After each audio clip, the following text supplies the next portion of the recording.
Three wheeler এগুলো নিয়ে মহাসড়কে উঠবেন না, এগুলো আমাদের নজরদারির ভিতরে চলে আসবে এবং আমরা তার বিরুদ্ধে কঠোর আইনগত ব্যবস্থা গ্রহণ করব। ঈদ যাত্রা যেন ভালো হয় সেই ব্যাপারে আমরা কাজ করে যাচ্ছি।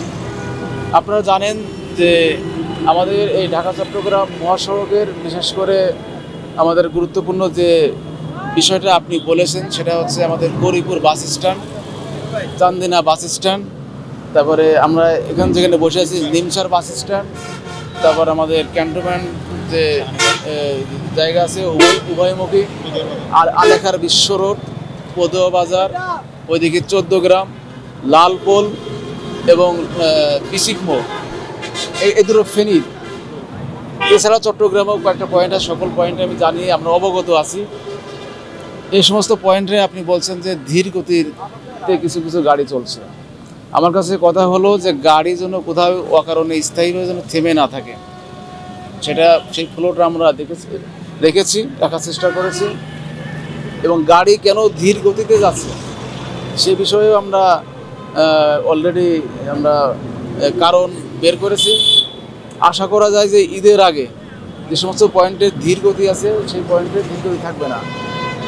আমাদের যে সমস্ত লোকজন ঢাকা থেকে আসবে তারা নির্বিঘ্নে চলে যেতে পারবে, কারণ আমাদের আসার সময় কিন্তু তেমন কোনো টোল প্লাজা নাই, ফলে যে সমস্ত জায়গায় যানজট হতে পারে আমাদের ঢাকা চট্টগ্রাম মহাসড়কের 22টি স্পটে যানজট হওয়ার সম্ভাবনা থেকে ছিল গত ঈদে আমরা জানতাম, এবং সেই অনুযায়ী ব্যবস্থা নিয়েছি, কোনো ঘটনায় কিন্তু ঘটেনি। এছাড়াও দেখা যাচ্ছে যে আমাদের এই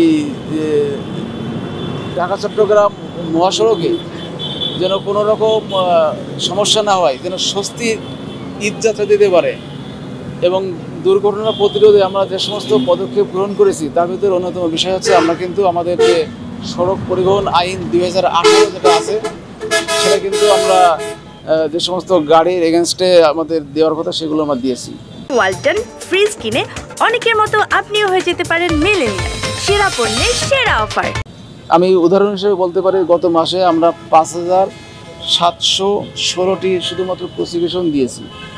এর ভিতর সবথেকে বেশি দুর্ঘটনা আপনারা সবসময় বলে থাকেন যে আমাদের এই রোডে সিএনজি চলে, সিএনজি আমাদের দুর্ঘটনা ঘটার অন্যতম কারণ।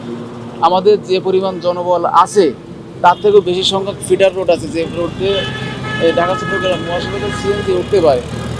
আমরা এই সিএনজি প্রতিরোধে আমরা কঠোর ব্যবস্থা গ্রহণ করেছি। সিএনজিগুলো ধরার পর কিন্তু আমরা ছাড়ছি না, আমরা মিনিমাম 10 দিন আটক রাখছি, আটক রেখে তারপরে এই সিএনজিগুলো ছেড়ে দিচ্ছি এবং প্রসিকিউশন দিয়ে। সেই হিসেবে আমরা 2284টি সিএনজি আটক করছি গত মাসে। আমাদের দুর্ঘটনা প্রতিরোধের আরও অন্যতম একটি কারণ হচ্ছে উল্টো পথে গাড়ি চলে। এই উল্টো পথে গাড়ি যেন চলতে না পারে, এবং এগুলো যানজটের একটি কারণ এবং দুর্ঘটনার একটি কারণ। এই বিষয়ে আমরা গত মাসের উদাহরণ এই মাসেও একই রকম হবে। আমরা 308টি শুধুমাত্র গাড়ি আটক করছি এবং মামলা দিচ্ছি এই উল্টো পথে গাড়ি চালানোর জন্য। আমাদের লোকজন এগুলো উচিত না। আপনাদের মাধ্যমে আমরা সচেতন এবং সতর্ক করতে চাই দেশবাসীকে, উল্টো পথে আপনারা গাড়ি চালাবেন না, থ্রি হুইলার এগুলো নিয়ে মহাসড়কে উঠবেন না। এগুলো উঠলে আপনি নিজেও মারা যাবেন, আপনার পরিবার ক্ষতিগ্রস্ত হবে, এবং আপনাদেরকে সেভ করতে গিয়ে আমাদের বড় গাড়ি বিশেষ করে বাস বা এখানে যে কাভার্ড ভ্যান তারা অনেক সময় নিয়ন্ত্রণ হারিয়ে সাইডে করতে পারে।